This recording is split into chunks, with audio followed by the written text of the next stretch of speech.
یہ دلچسپ کہانی بھکاریوں کی ہے۔ یہ سن کر آپ کبھی بھول نہ پائیں گے۔ کہانی کچھ یوں ہے۔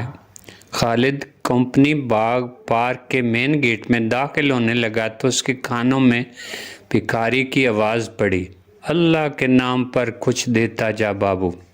خالد کو یہ آواز کچھ مانوس سی لگی۔ خالد نے مڑ کر دیکھا تو اسے لگا کہ یہ تو صفدر ہے۔ خالد کو ایک دم اپنے بچپن کا دوست صفدر یاد آ گیا۔ خالد نے جھجکتے ہوئے پوچھا، کہیں تم صفدر تو نہیں؟ بھکاری نے سر سے پاؤں تک بغور خالد کو دیکھا اور پوچھا، کہیں تم خالد تو نہیں ہو؟ ایک دوسرے کو پہچاننے کے بعد دونوں کی آنکھوں سے آنسو چم چم گرنے لگے۔ خالد نے صفدر سے پوچھا، تم نے کیا حلیہ بنا رکھا ہے؟ یہ تمہارے بازو کو کیا ہوا؟ یہ کس طرح کٹا؟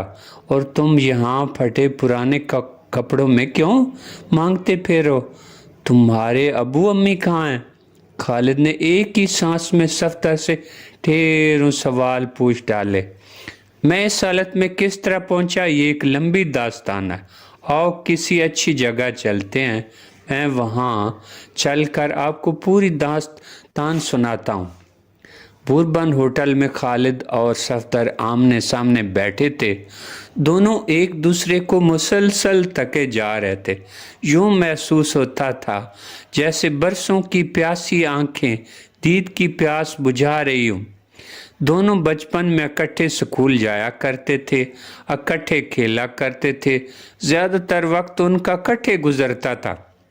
کھانے کے بعد خالد نے ہوٹل کے ملازم کو چائے کا آرڈر دیا اور اس کے ساتھ ہی صفدر سے کہا کہ اب سناؤ تم اس حالت تک کیسے پہنچے؟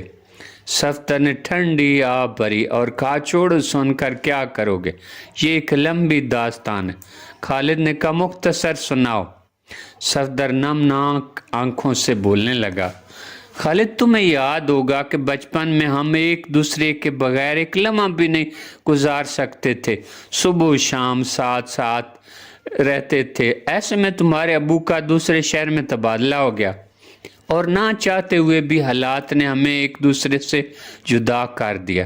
تمہارے جانے کے کچھ ہی عرصہ بعد ابو امی کا بس کے حادثے میں انتقال ہو گیا۔ یوں میں زمانے بھر میں اکیلا رہ گیا۔ کوئی قریبی رشتہ دار بھی نہ تھا جو میرے سر پر ہاتھ رکھتا۔ کرائے کا مکان تھا، مالک مکان نے بھی 1-2 ماہ ہمدردی کے طور پر مکان میں رہنے دیا، اس کے بعد مکان خالی کروا لیا۔ سکول جانا چھوٹ گیا، فاقوں نے کہیں کا نہ چھوڑا۔ ایک دن یوں ہی بے مقصد گھوم رہا تھا کہ سڑک کے کنارے ایک فقیر نے آواز دے کر مجھے اپنے پاس بلایا۔ پہلے تو میں جھجکا لیکن پھر ہمت کر کے اس کے پاس چلا گیا۔